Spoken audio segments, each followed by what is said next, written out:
While you're making us wait to get started. Okay, let's start, inshallah. Bismillahirrahmanirrahim. Rabbi shrah li sadri wa yassir li amri wahlul 'uqdatan min lisani yafqahu qawli. Allahumma salli ala sayyidina Muhammad. Assalamu alaikum wa rahmatullahi wa barakatuh. Is somebody else trying to come here?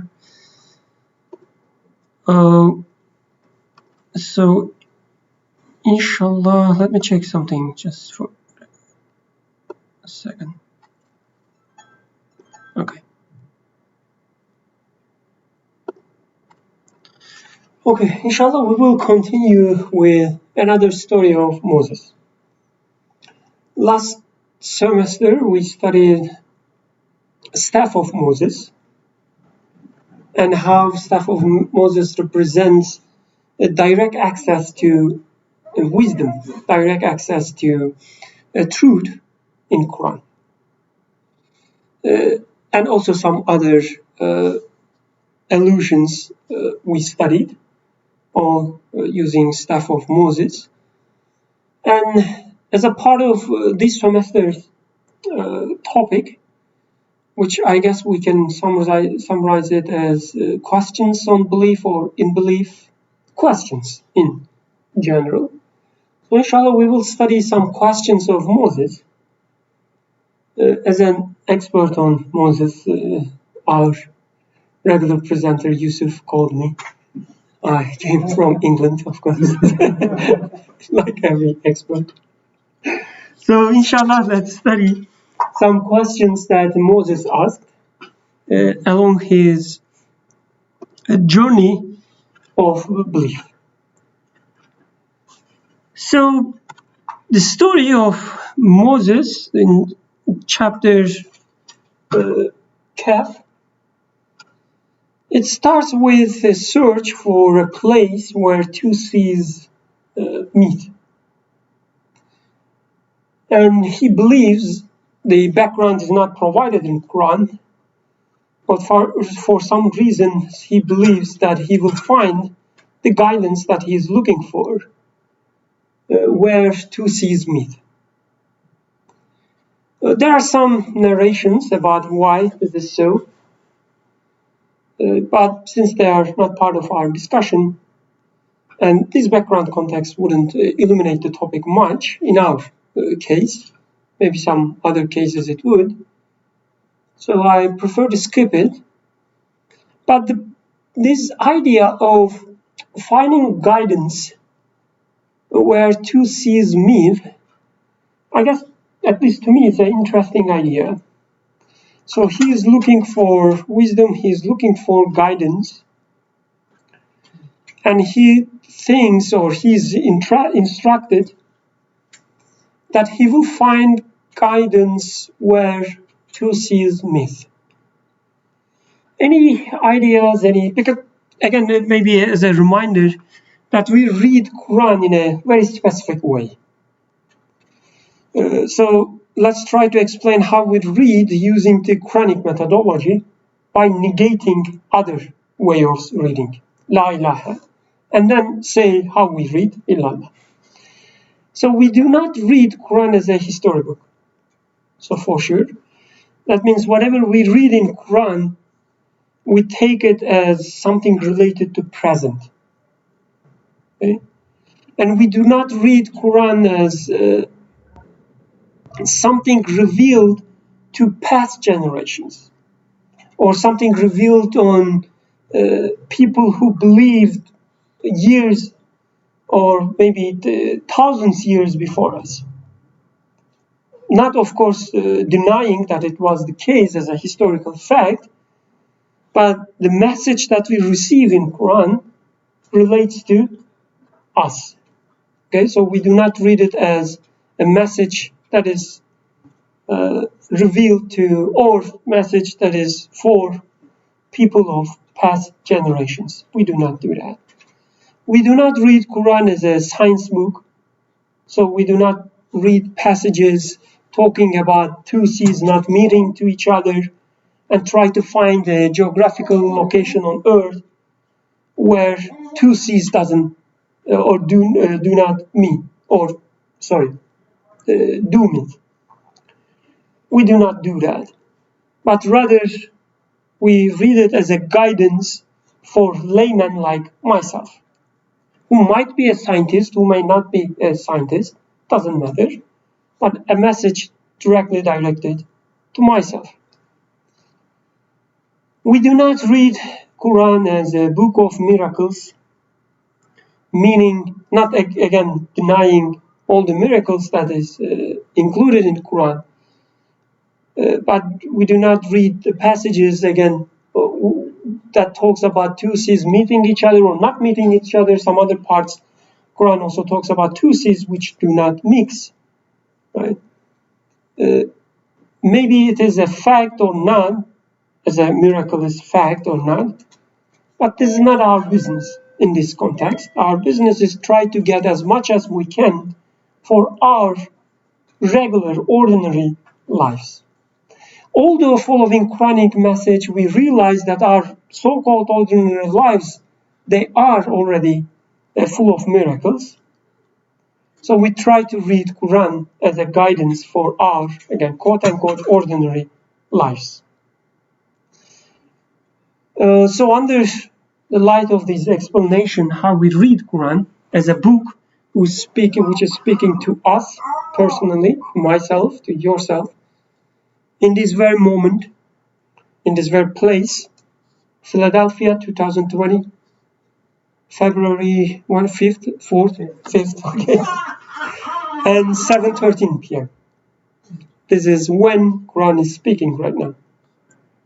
And we see such, or let's say I see such phrases, and I try to understand what it represents in my life. I'm not what is the profession, geographer, okay?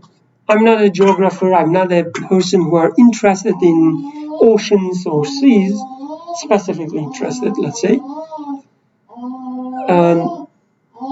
Thus, for my case, these two seas meet must represent something that is present in my life.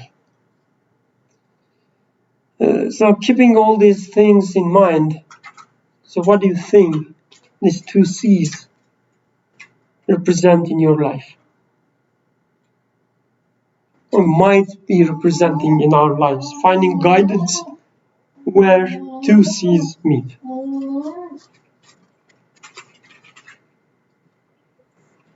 What stands out for me in this ayah about the two seas is that it's not one sea. I don't know too much about water. I mean, like there are different like rivers. There's like a big river, and then those split up into creeks, smaller little things. But seas seems like it's either one sea. You don't really have two seas. So that stands out. So I would read it as that the two seas, that's something that would stand out because it's unusual. It's not typical. So like if you're looking for the guidance and you find the two seas, it should be obvious to you, right? Yeah, that's how That's a good point. So it should stand out. The place that you try to find guidance should stand out in your life. So when I first think about two seas, and if you haven't given us the rest of the story, I'm just this is first. At first, I think of balance. When two things meet, there would be like, in the middle of something or having balance in your life, like being able to live your life like without going to extremes. That's something I find is difficult. But then thinking further, I mean, we can see this picture too. When two seas are meeting, it seems like in the middle it's like frothing. It's like very clear, like something's happening, and you're not just focused on like one expanse of sea or another. You see that both of them are existing at the same time, and then there's like something happening that takes your attention. And I'm thinking like in life generally, like I'm lost in, let's say, just like the world, like not seeing. I'm lost in things being ordinary. Let's say like, my life seems so ordinary, everything seems so normal. it's normal that I wake up, it's normal that it rains, it's normal that I eat food, the taste and stuff. Like these all seem so normal that I shouldn't be thankful for them. And maybe with this two C's, it would see, yes, all these ordinary things that I see are actually not ordinary. There's another C hitting this of like these are actually like being granted to me. It's like a bounty for me. And then like when I like combine these two things, it like not clashes, but it joins in the middle like frost, like the water there. It doesn't. It's very clear that those two are joining and it takes my attention. Another point, before going to your comments, I think you have something to say. It's interesting. You said like you didn't give us the rest of the story, right? When you read these chapters, Sura al Kahf, Qur'an also doesn't give you rest of the story. That's very interesting. Like out of sudden, you will see that Moses is talking about, we should go to the place where two seas meet. So it's all out of sudden, like all fragments come together. As if Quran pushes you, forces you not to take it as story of old people or old generations. Like put a special emphasis on every part of it. Do not take it just a part of the story. Like when you read, let's say, a Russian novel, right? They are famous with describing things. You see all the details are given to you, but you know that the individual details not always are important. They are just there to give a better, bigger picture to you, to put you in the context. So, for instance, the author may talk about the flowers behind you. They may have round shaped leaves, or they may have pointy shaped leaves. It wouldn't make difference much. You will know that there's a plant there. It has a certain shape, maybe related to personality of the character or not. But you wouldn't spend time making interpretations, trying to find some guidance out of the shape of the leaves in this novel. But Quran gives all these details, but in a very specific, very certain way, which kind of prevents you to take it as just a part of a bigger picture, not important by itself. As if telling you that every detail I give you is important. Concentrate on details. So, reading this chapter, the story, you will see, for instance, Moses start talking about the person who's with Moses, his servant, out of sudden to start talking about a fish. We forgot our fish on a rock or the place where two seas meet. Where did this fish come from?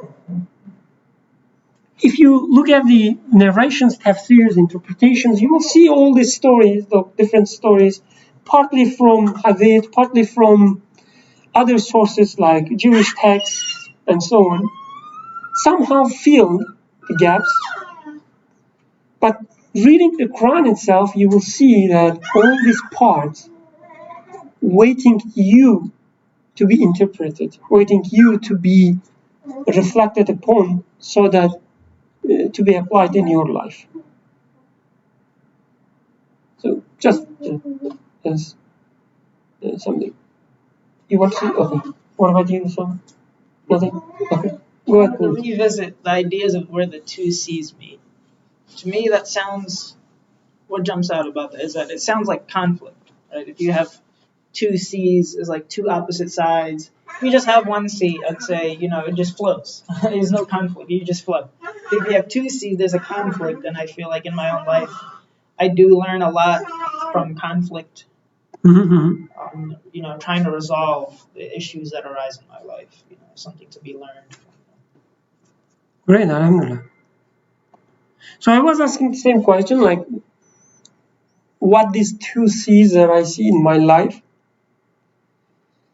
So since we're talking about a guidance, yes, a conflict, or maybe let's say opposites. is an important key, like the notion of opposites is an important key in our understanding. This is how we learn true opposites, like the light, darkness, mercy, hatred, love, I don't know, hate. But also in the context of guidance, wisdom, searching for wisdom. So I guess this is also related to how I understand the belief. So I take belief as a conclusion that I drive through the things that I observe. So there are all these possibilities in my life. All these possibilities together takes me to some necessities. So I see all the created beings, and I say there must be a creator. I see wisdom in my silent friend listening to me, and I say that there must be a wise one. So all these possibilities takes me to necessities, and when they meet, I find my guidance. Meaning, when I reach my conclusions from necessities to my from possibilities to my necessities, I find guidance there. So my creator, for instance, my belief in creator is a must sentence. I say there must be a creator. Why? Because I see all these possibilities around me. With possibilities, I mean the things that are created. They are possible things because it is also possible for me to think that they don't exist as well. Like, I see that they exist, but it was possible that they were not existing. So they are part of the possible world, and everything I observe, which are possibilities, takes me to necessities. I guess in this, go ahead, please. So an example just came to my mind. Let's say I am young, enjoying my youth. I'm going to gym, making some muscles. But then, and I feel like I'm enjoying it. I like life. It's such an enjoyable thing, and I never question about it. But then, as in the story, this goes away at some point, and you don't realize what's happening there. But after a certain time, let's say when you are now climbing like 7 floors building, previously you were climbing it very fast without like any hesitation, but then you realize now you are breathless. So then this is the point that makes me say, well, now I used to be in one next to one sea, which was my youth. It looks like I passed the boundary between the two. I am already on the other side of the other sea. Now, old age started happening because I'm breathless. When did this happen? So now you say, okay, then I missed the fish at some early point. So I guess then I backtrack and say that I used to have something. I was given something which I took for granted. I didn't pay attention, and it just went away. So I guess in this case, youth versus old age is the two opposites that I have, and their merging point is what makes me realize where they both came from, because none of them were necessarily need to happen. Both are just possibilities, as you were saying. It was not the case that I had to be young or now I have to be old. I was chosen to be young, now I am being chosen to be old. So where are all those coming from? And why is this happening? I guess with the questions that we are now asking, so we tend to ask the question, why am I getting old? Because I love life still. Great points. So I guess, yeah, you refer to a previous verse, a verse in this chapter where Moses realized that they missed the point. So in their journey with his servant, they're trying to find where two seas meet. And when they reached somewhere, he realized that he missed the point. his servants tells him something about fish, and then he says, "Oh, we missed the point that we should be." So they turn back, retracting their footsteps, and go back to where two seas meet. So in this, I guess this is another understanding of these two seas meet. Like in life, I always have choices in front of me. A right choice, wrong choice. I usually make the wrong choice, and then by backtrack, go back to my choices. I say, okay, I missed it. I made the wrong choice.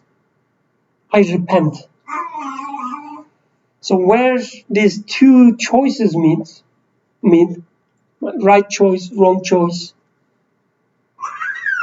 is where I find my guidance. When I realize that I made the wrong choice, and when I repent, I find my guidance there. So there are all these different possibilities, I guess, of reading this phrase, where two seas meet. Another one could be, for instance, the seen and unseen. Like we are surrounded by seen things. We see things. This pillow is a seen pillow, right? I can see it, I can touch it. The love that I observe in this youngling is something I can see, it's a seen thing. And all these seen experiences, observations, takes me to unseen, gaib. So where they meet to each other, I find my guidance. Is that a pun? The seen and the unseen, like the two C's? Oh. Okay. So another possibility is like we have all these different faculties in human. We have mind, we have heart, for instance, like people love to separate them. But when they meet each other, when we use our minds and we use our heart, then we find our guidance. So all these possibilities, I guess, corresponds to different states of our lives, different aspects of our lives. But the point is, if we are looking for guidance, Moses tells us that you should find where two seas meet. Search for it. Whatever it represents in your life. Any comments so far? Okay, let's continue with the first verse of the chapter, not of the chapter, but of discussion. Let's start our journey. Yusuf, would you like to read the Arabic part for us? ووجد عبدا من عبادنا آتيناه رحمة من عندنا وعلمناه من لدنا علما. And the translation says, and they found a servant from among our servants to whom we had given mercy from us and had taught him from us a certain knowledge. Or I guess you can also, like ladunna, like specifically from us, especially from us, maybe, and knowledge especially from us. Anyway, from us and knowledge. So this is Sura al Kahf and verse 65. So Moses looking for guidance, and he finds his guide, a servant from among our servants, God says. So according to narrations, some historical understanding of the text, people call this servant Khidr.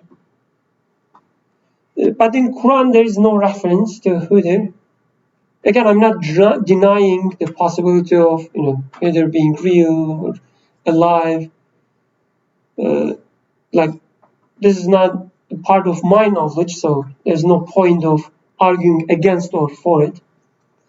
So people who are more knowledgeable than myself, some of them at least, they decided to call him as Khidr, which is referred in some narrations, not.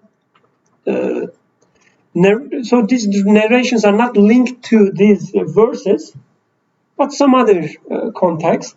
There are some narrations from our Prophet ﷺ talking about Khidr in different contexts, not in the context of this verse.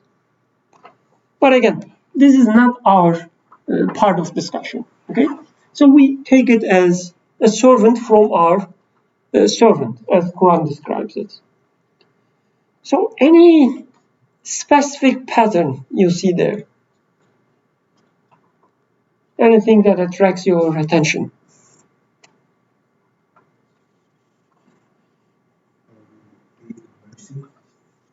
Gave him mercy, yes. Why mercy? Great question. Any other thing that attracts your attention? Or maybe an answer to Usama's beautiful question. Why mercy is talking about?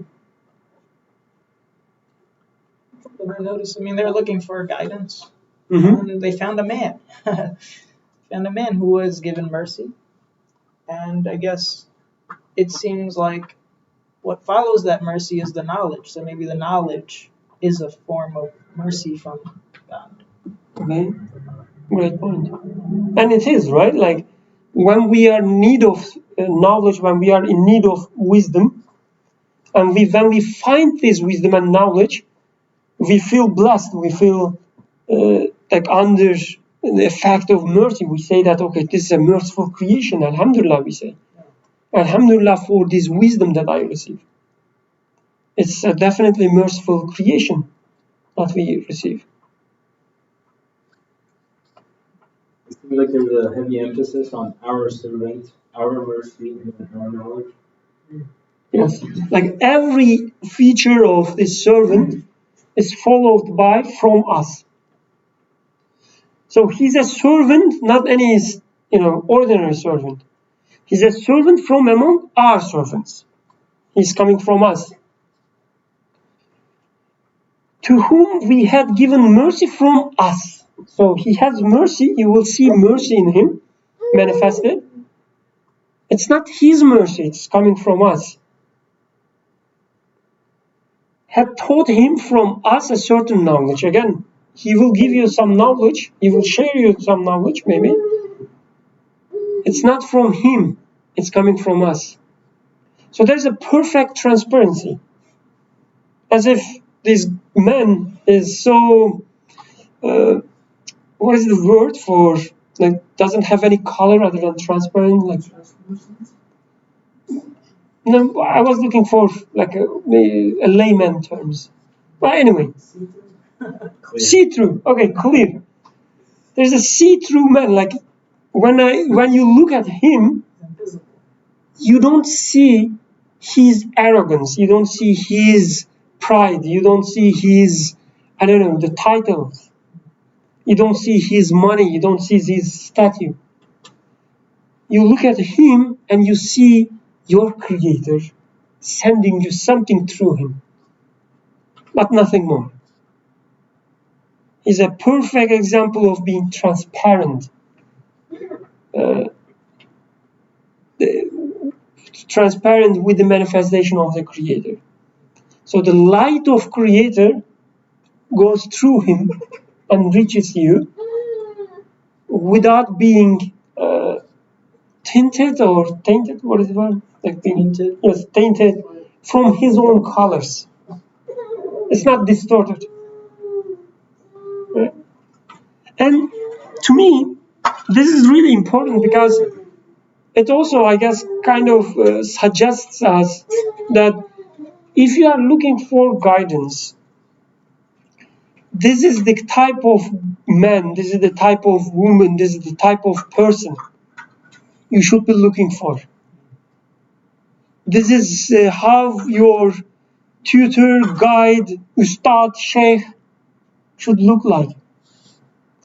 If you see his own pride, if you see his own knowledge, his own education, when you look at him, when you look at her, Quran says, this is not the guide, that you are looking for. If she is talking about his background, his education, right? Trying to impress you with his title, trying to impress you with his wealth, try to impress you how many other students that he or she has. Quran says this is not the type of person you are looking for. A true guide, true ustad should know his place, should know that he's just another servant among his servants. He might have some knowledge, but it's the knowledge from your creator, not from his background. I finished this university, I attended these classes, I was student of this sheikh, I was student of this professor. I'm coming from such a lineage. Quran says he was just a servant from our servants. Yes, he had mercy, he was a merciful one, but it was from us. Yes, he had some knowledge, but from us. And this also, I guess, in line with verses in Quran when it talks about prophets. He's not asking for money or anything from you, right? He's not selling something that he doesn't have.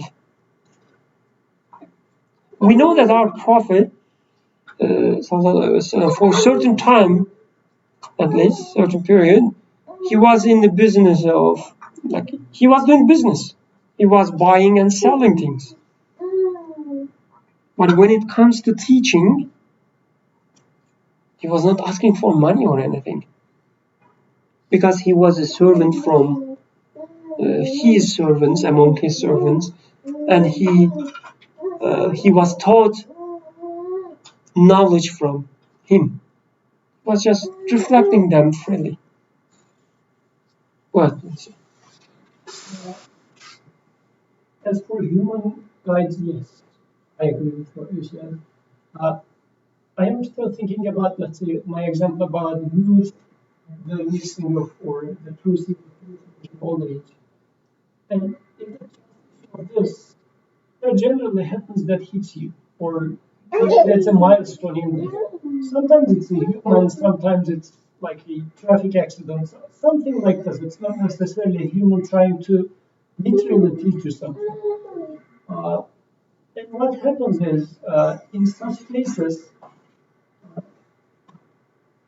many of the times I don't find it as a servant from among servants of the Creator that is my God. Because if I see it as a servant from among servants of the Creator, then it can start becoming a guide for me. Otherwise, I will simply take it this accident. If it's an accident, it was just a random act. Or if it is somebody bullying me, I will take it personal. This guy is bullying me. But if I take it as, no, regardless of what this person is willing to do to me, it may be a harm, but beyond that, my Creator is utilizing this person to teach me something.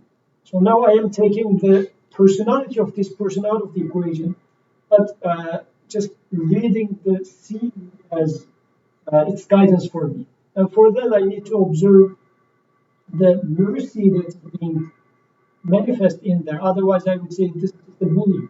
What sort of a mercy in there? But as long as I start seeing it as coming from my Creator, for that I need to recognize my abdiness, my servanthood, and see that other person or other thing that's happening as such.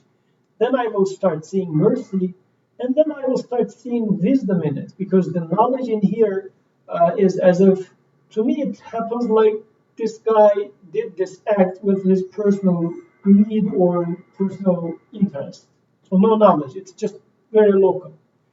If I take it as such, it's so boring. I mean, this person is trying to kill me. But if I take it as no, the all-knowing one is utilizing this person for whatever purpose that the all-knowing one has. So this guy is just becoming, if you like, a puppet in this case. But the all-knowing one is acting in here. Then I will start seeing guidance in there. Otherwise, I will get lost. I will start cursing. I will become angry. So, in a sense, I am, if I just to use it as a, hopefully it's not going to get lost, but if I would like to get a guidance out of it, I need to read it as divine determining, from point of view of divine determining. This is already determined by an all-knowing one with perfect love and mercy and wisdom. Then it becomes guidance to me. Otherwise, it's just a isolated action that's happening in there, and I am a victim of it. This is really great point. I don't want to forget it, so I will reiterate it or repeat it with my own words, and please correct me if I'm mistaken. So you are saying that, so do not limit yourself when we read these words. Do not just take it as a man with beard or the guide, a wisdom, a wise man. Everything in your life, whatever happens, with your example, a car accident happens. I'm part of the accident, or I just watched the accident, doesn't matter. A car accident happens. When I realize that accident is nothing but a servant of the Creator, meaning everything which is part of this accident is under the command of my Creator. It doesn't happen out of random actions. It happens with an order, within an order. So it is a servant of my Creator. And it's a merciful creation. It happens so that it will add to my training in this world. It will teach me something. It will correct me something wrong in me. Or it will open a new door in front of me. It's a merciful creation, a car accident. And then it's come from a knowledge, like there's a knowledge, there's a wisdom in it that I can find, that I can see, that I can read. So it's not a meaningless act. It's a wise act. There's a knowledge in it that you can access. So it's within an order, it's a merciful creation, and it is a wise creation. So when I see it that way, I will find my guidance in the car accident. Right? Yeah. Okay, that's great. Because it is coming from our knowledge. So what sort of a knowledge it's coming from? Coming from an all-encompassing knowledge. Therefore, I will seek for wisdom. Where is it coming from? Coming from all merciful one. Therefore, it's a manifestation of mercy. Okay, Alhamdulillah. You agree, Zainab? Okay, she's happy, so that means she's agree. Okay, it continues. Moses said to him, let's read the Arabic first, please. قال له موسى هل أتبعك على أن تعلمني مما علمت رشدا. Moses said to him, may I follow you on the condition that you teach me from what you have been taught of what is right. So rushdan is translated as what is right. So let's keep it that way. I guess there are other translations possible, but I like these translation. What is right, or maybe what is right and what is wrong. So have been taught of wisdom or what is right. So again, what attracts your attention in this verse? What does it tell you?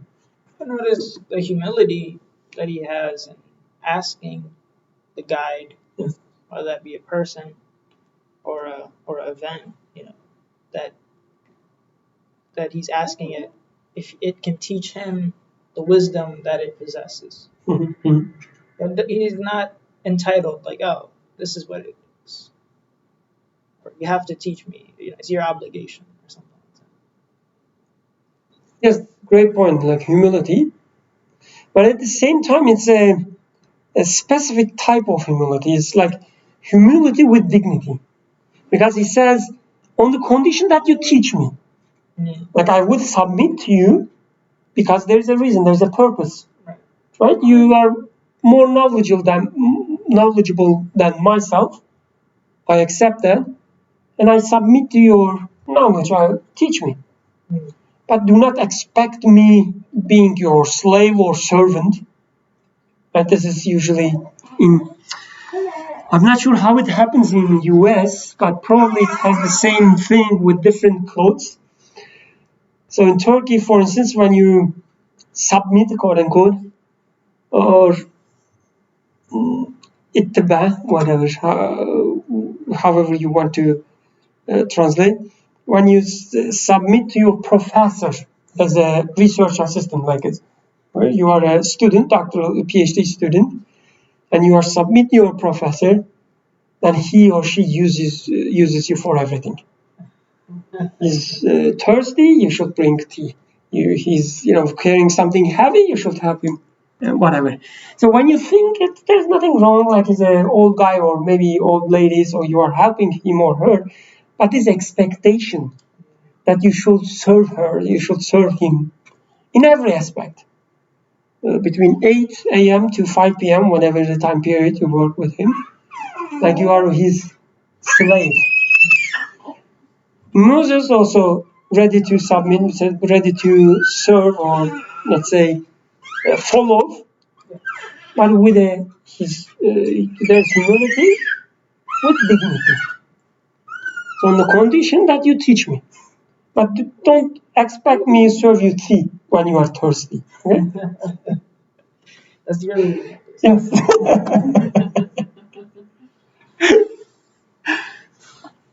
uh, yes, humility would definitely say it, like other than my jokes. Any other points?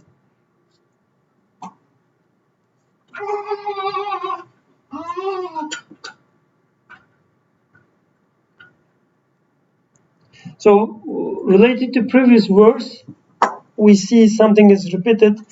What you have been told.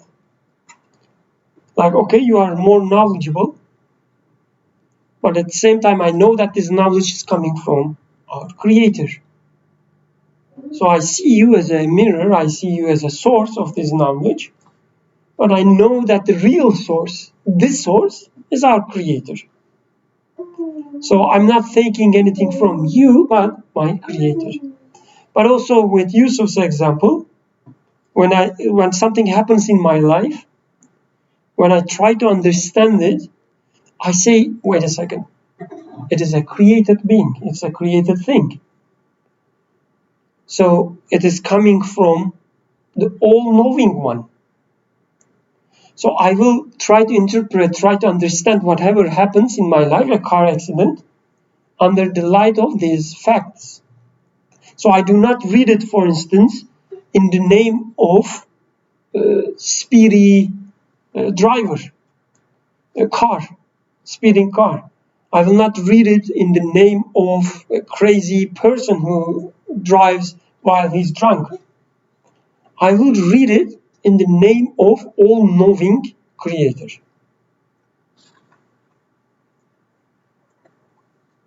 I guess in this sense, that following in here means Musa in here, Moses is aware that it's not just like a rapid question and answer thing. He needs to put some effort in there so that he will get something out of it. Mm-hmm. So he's already expecting some sort of a journey. So it's not that evident eventually. And this is how it happens. Something hits us, something good or bad happens in life, and we are not able to quickly see the wisdom behind it.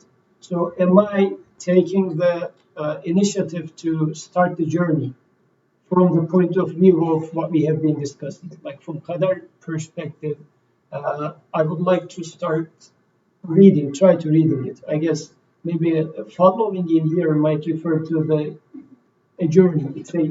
That's a great question. Yeah, the point. And again, in the story, we will see that this is not going to be enough anyways. Although he was initially motivated for a procedure, not like a momentary thing, but at least when I ask myself, am I having this? Am I ready for this sort of a procedure, or I am immediately asking for an answer? And this is how it is happening. Just in our own lives, or you see people, something bad happens to them, they come and they are desperately in need of somebody to just give them the right answer why this is happening. And personally, when such a person comes to me, I am feeling guilty if I'm not able to give the answer. Because I say, well, look at this poor person, and if only I had some sort of an answer, I'd give immediately this to this person. Because if I say that, well, there's no clear answer to this question, actually. You need to get into some sort of, and it sounds like it's escapism, you're just like avoiding or dodging the question, sort of a thing. But it looks like Musa in here is aware that it will take some time. But this sometime is also going to be questioned by his guide. Yes. And maybe, at least for now, the final point is it ends with Rushdan. So it almost gives us it tells us that Moses was, or we should be in search of guidance for a purpose, to separate what is right and wrong, not out of curiosity, not to increase our knowledge of something. So this is usually what we do, right? In at least today's world, our generation is after knowledge. Like we are called, what is it, like a century of data, or I don't know, the generation of data, generation of knowledge, especially with the internet, right? But the way we approach knowledge and guidance is almost for nothing, out of purpose. Like there's no reason. We should compile knowledge because knowledge in itself is a good thing. Like we are pile of encyclopedias, physical or electronic, but for the sake of either curiosity or for just to be knowledgeable man. This is what is praised today. But Quran says the guidance, real guidance, is for a reason, that it serves you. It serves you to separate what is right and what is wrong. This is the guidance you should be looking for.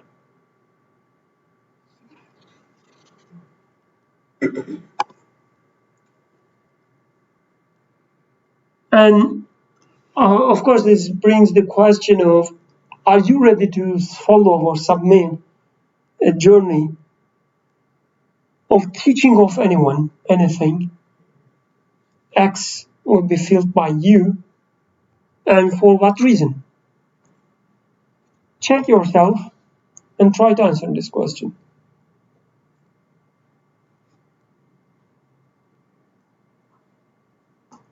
I see like all of you, with no exception, maybe only Zainab,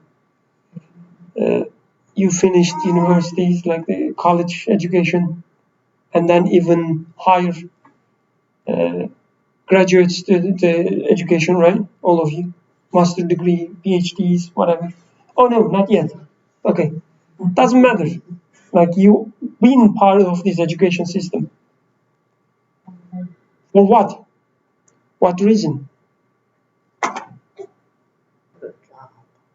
This is our job, right? We have to do it.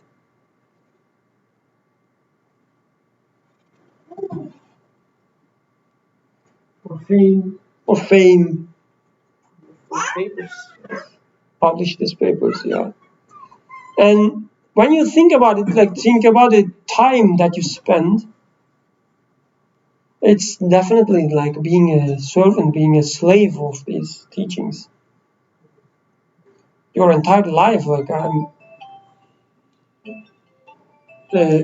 really sorry, this is my wife. It might be urgent.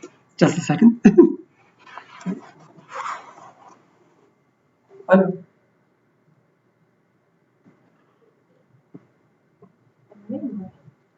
Maybe it was a mistake. Sorry.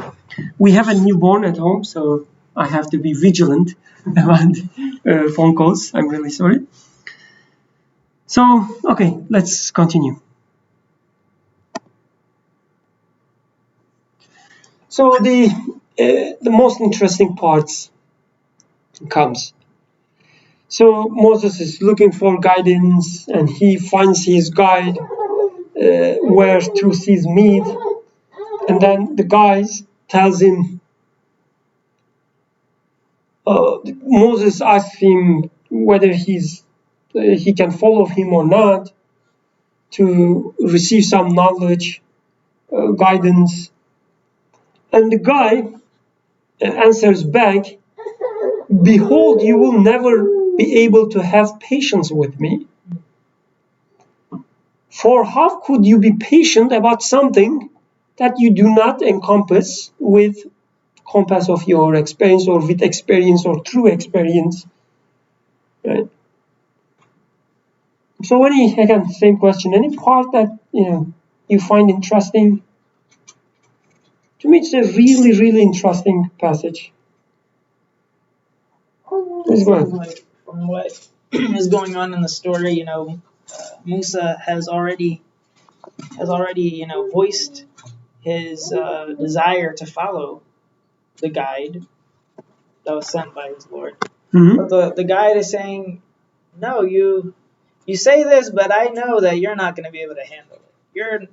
You claim to be ready to learn this, but you're not actually ready." I mean, and he's saying, "How can you know? Because I know you're not ready because I know that you don't know what the trial of this knowledge is." And that's true, because Musa has no idea. He has his own expectations, right?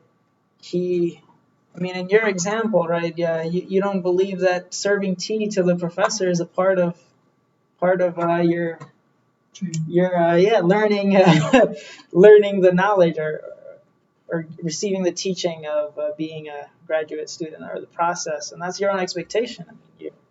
Maybe it was there to teach you something. Interesting point. So you are from the tradition of tea serving.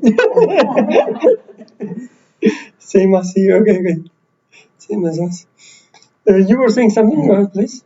So in the previous verse, he said, "I'll follow you on the condition that you teach me what is right from wrong, or what is right." And then here, the servant of God is saying, "Well, you will not be able to understand what I'm saying. I'm teaching you like what is right, and then you won't be able to follow me because of that." So he seems that he's saying something like very true. Like Moses himself is saying, "I can only follow you if you teach me what is right." And the servant is saying, "You're not going to be able to understand the things that I do. So you can't be patient about it, because you yourself already said you'd only follow me if you understood what was right." Okay. Interesting. Any other comments? So this journey is about Musa trying to acquire some knowledge, and the guide to the knowledge is saying, you're not gonna be patient with this.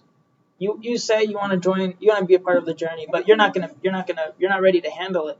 And I'd say that mirrors, what we go through in our lives, or what I go through in my life.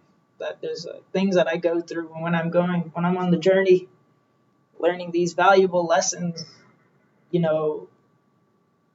the process while I'm on that journey. I'm just doubting, what is the purpose? Why do I have to go through this stage, or right? But maybe only years after, I might look back and say, you know what, it might have been hard at that point in time, but now I can see that there is some value in it.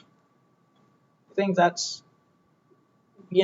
some sort of consolation or sets up an expectation of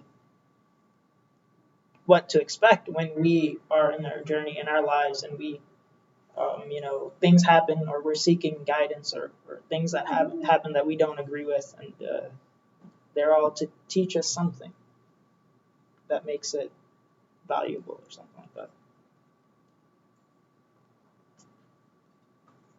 Other comments, points? So, when Quran says, you will never be able to have patience with me, I tend to read such verses, things like, how would you know what is Laylatul Qadr? Or do you know what is Laylatul Qadr? How would you know what Laylatul Qadr is? Or how would you know what this is? I tend to read these verses as try to understand what Laylatul Qadr is. And I will explain you next. Or you will never be able to have patience with me. I read it as I know you. You are lack of patience, but try to be patient. And this is usually what I need when a car accident happens. The Quran tells me that you will never be able to have patience with this. But try. Try to be patient with it. Try to see what it is. Okay? And the patient itself, it's very interesting, this second part. How could you be patient about something that you do not encompass, or when that you do not comprehend, understand? True experience. Not even an abstract understanding. True experience. If something you don't understand, you don't comprehend or encompass through your experiences, that you cannot be patient, he says. Isn't it like the opposite of how we usually understand being patient? Like we be patient when we do not understand something. Or maybe you don't understand it now, but be patient, we say. Maybe you don't see the wisdom there, but be patient. But the wise servant in our case, he says, patience requires encompassing or comprehension, understanding through experience. He says, how could you be patient when you do not encompass? You cannot be patient. So it's almost the opposite of what is taught us so far, right? So Quran, in this sense, is being very revolutionary in our understanding of patience.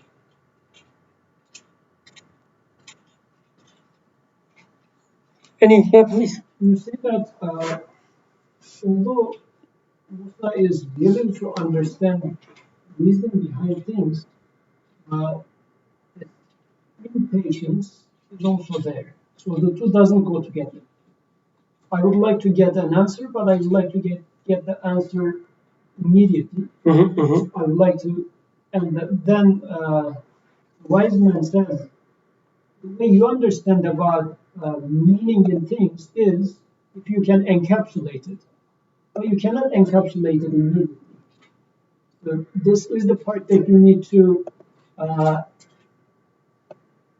put some, if you like, thought on it, put some perspective on it. It's not, because when a car accident happens, the very immediate reaction that I have would be, whatever I see at that moment, it will just drive me to make some comment about it. Or I guess this is how now social media is working. There are a lot of 140-line sentences you keep seeing, and you immediately react to that, either like or dislike or do something with it. So we're not putting anything beyond that, just being on the moment. So in here, as if the wise man is saying that if you would like to get meaning in things, this is not how we get meaning in things. It's not like simply I read it once, whatever I get is what it is. It's not how you do it. It's not that if you read more like this, you will learn more. No, no. Your learning style is wrong in the first place. This is not how you get training. You need to wait and look at it from a certain perspective, then you will see it. So you will need to change this behavior of yours. Try to encompass, try to approach whatever is happening with all your faculties, with all the things that you experience. Right? The car accident happens, you check your feelings, you check what's happening, what kind of power is required to such a car accident happens. Everything that you observe, experience, you try to encompass the event, and this attitude, this effort is patience. Trying to understand something, trying to make sense of something, trying to make the connection between things, this is the patience. Or can you say that from your perspective, you cannot encompass it anyways, but you get used to make judgment with your own limited perspective. But in here, the wise man was a servant from our servants, representing our knowledge and our mercy. So now, meaning that as if I am living my selfish and egotistical perspective, but rather looking at it from a mercy point of view, from a divine knowledge point of view, not only my selfish point of view, then I will start seeing the wisdom in there. So you cannot be patient for the things that you do not comprehend within yourself, because you get used to judge things from your perspective, from that if I can comprehend it, however much I comprehend it, and let's say it is in the accident, drunk driver, speed, this is what comes to my knowledge, and it's quite clear. So who to blame is very clear. I need to be angry. Everything's pretty clear if I take it as such. But there's nothing to be patient in this case. But in the other way, is if I admit that I am also a servant, I am needy, and my sight, my perspective is limited, but this is happening from above, like all knowledgeable, then I will need to look at it from this more comprehensive perspective, which requires patience now. Yes, which requires effort. Yes, it's not that intuitive. And from this perspective, the patience is not something inactive, it's not something passive. It's an active process. It's like you are striving for this encompassing view that you don't have. You're looking for it. And it is normal, like from the verses that we just read. Behold, you will never be able to have patience with me, for how could you be patient? So I guess this for how could you be patient is also part of this mercy that this servant has. He's being merciful. He's saying that I understand why you cannot be patient. Because you do not encompass it yet through your experiences. So it's normal that Moses, or us in our case, sometimes cannot be patient, but we should see it as something that should be trained.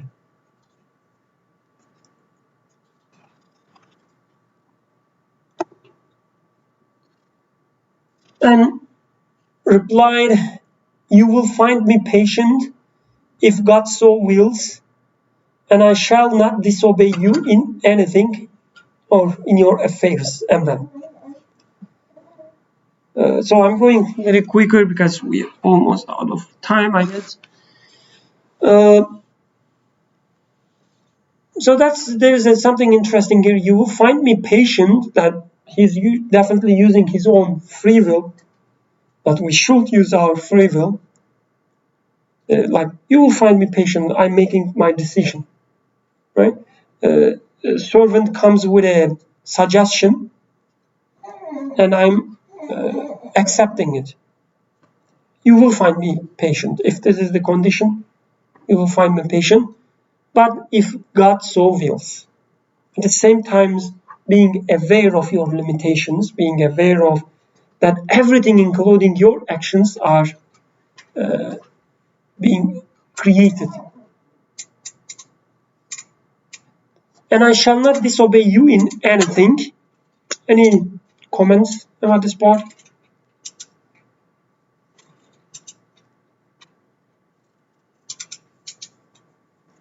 Can we say this comes back to the humility? Mm-hmm. He emphasizes that he's dedicated to learning this bit of knowledge of this journey. Yeah.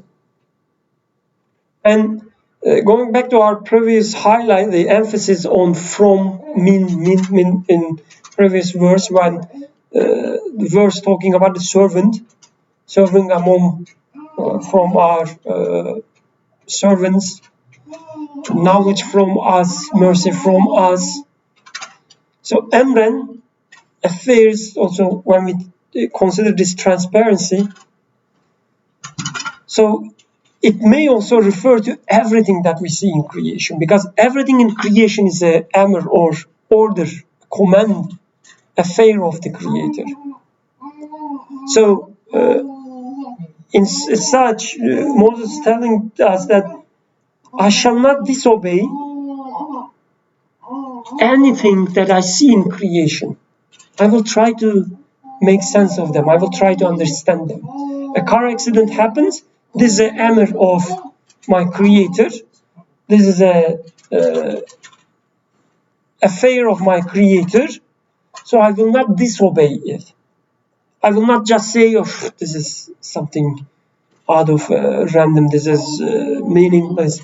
It would be better if that didn't happen." And whatever happens, it's a order, it's a command of my Creator, affair of my Creator, and I will look at the creation from this perspective. This is how we should submit to training, guidance. When we start to seeing everything around us as an affair of our Creator, then we start receiving guidance. Then in here, Musa is as if signing an agreement of his intention. So I am willing to be patient, and I am willing to not to disobey for whatever is going to come to me when learning the meaning and the message. But I am also aware that this can happen only with the will of Creator. Exactly. I have no guarantee within myself, so this motivation is should be there when I'm studying trying to find the guidance. So when you go to hospital, they make you sign a consent, right? Consent form. Okay, I accept this, I accept this, I accept it, and then you start treatment. They start treatment. I guess the same here. Like, these are the things that you should be signing. You should be aware that everything happens with His wills. You should be aware that it's not, of course, like I'm not saying that first accept this and then you will see the wisdom. No, you should study, you should see, going back very beginning, through all the possibilities around you, you should reach the conclusion that there must be someone of His will that everything takes place. There must be someone of His affair that everything is part of. You come to these conclusions, and under this conclusion, under the light of these conclusions, your guidance is given to you. Like you sign under this, what word you said? Not consent, but something else. Okay. You sign a consent, this is your intention. You will try to make sense of everything, the creation. You will not disobey the affairs. You will try to understand them, and then you will find your guidance.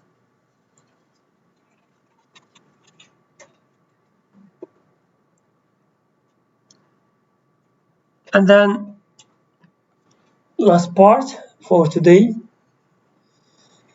Said the servant, well then, if you are to follow me, Do not question me about anything until I myself give you an account thereof, or I myself give you, I myself mention it. Unless I mention it, don't ask me anything. Isn't it strange? Very strange. Like you looking for guidance, you saying, okay, teach me. But the guy tells you that, okay, don't ask me anything. I will tell you. If I want to tell you something, I will mention it. And then you can ask. Seems like this is a part of training Musa to be patient, right? You can't just get it when you want it, right? The guidance, the knowledge will not come on your terms. Yes. It'll come from, from ultimately God's terms. Because He's a servant of God, and if there's something happening in my life, I don't understand it. I want to know why. It's not up to me. It's not for me to decide, when I can understand what it's about. That requires patience. Other comments? I have a general comment, like we were reading the story, and then we're reading Musa and then the servant of God, and they're having this dialogue, like, are we supposed? Is Musa saying the correct things? Is he acting the correct way? Are we supposed to be trying to find issue in what he's saying, like, or are they both acting correctly according to what they know, like? Because for me, when I'm reading it, like, are we supposed to see Musa as someone, or Moses as someone that is a prophet? He's without flaws, so what he says is the correct way to act for a human. So he's not doing anything wrong in saying, "Yeah, I will follow you, I'll obey you." Like, these are all the way we're, like, the methodology we're following. Are we saying those are the correct ways to act? Like,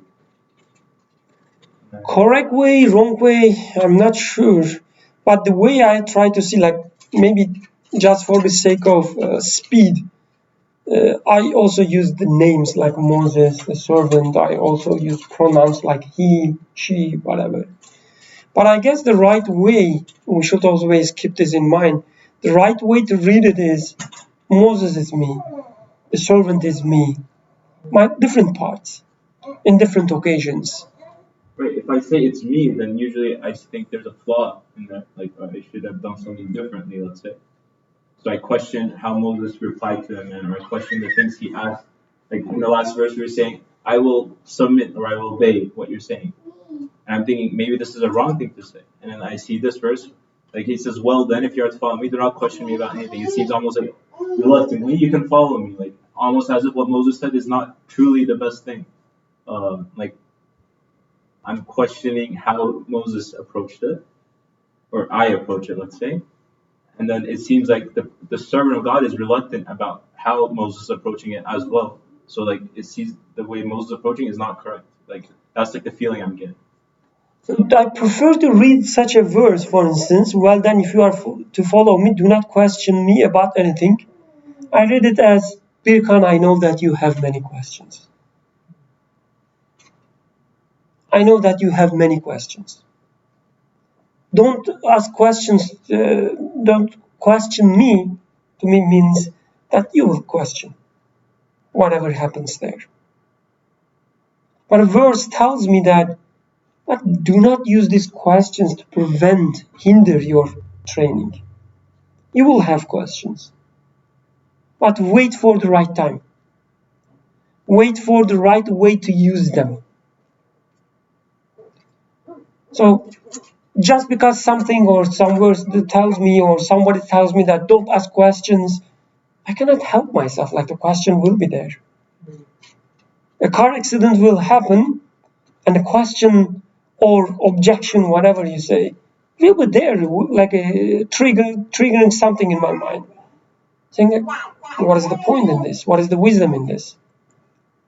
I cannot get rid of this question, but I can utilize this question in a proper way. And I guess this verse is telling me that, Birkan, I know that you will have questions. In the journey of belief, in the journey of your training, you will have questions. But this training is a process, as Yusuf was saying. It's not just one-time thing. So when you have these questions, answer doesn't have to be there right away. Maybe these questions are there to open you some gates, open you some doors that you will follow to find answer to these questions. And anything until I myself give you an account of or mention it, I prefer to read it as, yes, you will have these questions and I will have answers for you. You have questions, you will have answers. Follow the path from your questions to the answers. Follow the journey. Be patient, meaning be effortful to reach the answers. So questioning is not something wrong, or trying to get the answer is not something wrong. But be aware that it's a journey. You cannot find the answers, you cannot find the slides in the first slide of the presentation. Sometimes person is he's willing to give you some background, for instance, and then give you the results. So this is how I read this verse. Do not question me unless or until I mention it. It means to me, you will have questions. This is so normal. Otherwise, I would say, what questions? Why should I ask questions? Why you are warning me about questions? I don't have any questions. But he says, do not question me, meaning I have questions like everybody. This is normal. This is how you are created. All these questions will visit your mind. They are also created. And don't worry, their answers will be given to you as well. Otherwise, it will be unmerciful. What is the opposite of mercy? Unmerciful. Cruel creation. But we know from the previous verses that whatever happens, there is mercy. All servants that serves me in my journey, they have mercy from the most merciful one. Meaning, when I have questions, I will receive my answers. Otherwise, it will be cruel, it won't be merciful. And he says, you will have your answers. But don't let these questions cause you some hysterical, the emotional mind that, drives you crazy and you just left the classroom. This is what I am in my daily life. Something happens, these questions visit my mind, and I go crazy. But this doesn't make sense. It has to be that way. It has to be this way. Why this is this way? I let these questions be barrier, hindrance on my journey. And Quran says, don't let them. Use these questions to get answers. So you are in the journey of wisdom, in the journey of guidance, right? So your questions also should be wise. Meaning, they should be, they should fit to the context, they should fit the time, they should fit the place. Do not ask questions just for the sake of asking questions. Use them, utilize them to find answers. You say that, as the wise man is saying, that don't ask me questions. So the answers are going to come through the wise man, but if I ask questions by accusing the wise man himself, I will never get an answer anyway. A car accident. Yeah, because if I say that, why did this car accident happen by questioning the car accident itself, the best I can do is checking all the surveillance cameras around. I mean, just I'm getting lost in the action itself.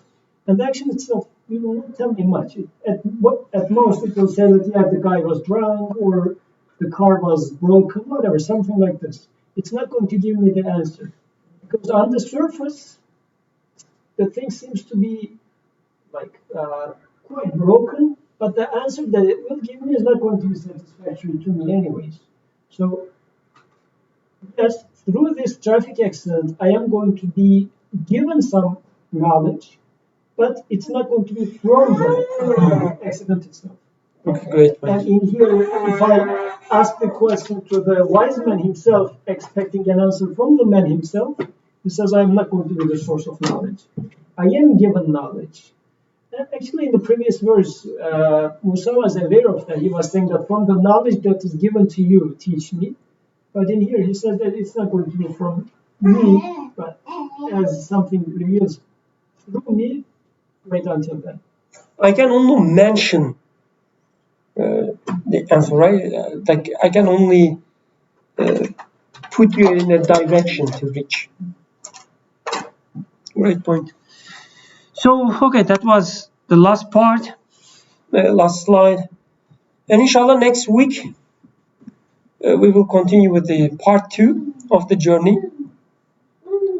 So first, this week, we try to have some background, some concepts in place about questioning, being patient, realizing that we are in the journey.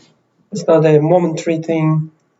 And inshallah, we will follow their and our journey through some mysteries and some pieces of wisdom. Inshallah. See you next week.